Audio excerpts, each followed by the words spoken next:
آیات میں ہے ان دنوں میں خاتون جنت علیہ الصلاۃ والسلام اللہم صلی علی محمد وآل محمد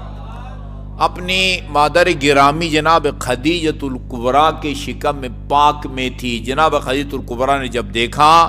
کہ اتنے بڑے معجزے کو بھی جادو اور سحر کا نام دے رہے ہیں تو آپ نے بڑے غم و غصے کا یا دکھ کا اظہار کیا۔ یہ کتابوں میں ہے کہ تنہائی میں خاتون جنت اپنی شکم میں مادر گرامی کی شکم میں پاک سے ان کے ساتھ ہم کلام ہوتی تھی، تنہائی میں ان کا مونس اور غمخوار ثابت ہوتی تھی۔ تو شکم پاک سے آواز دی اپنے مادر گرامی کو، لا تخافی ولا تحزنی یا امہ ان اللہ مع ابی، آپ کو پریشان ہونے کی ضرورت نہیں ہے،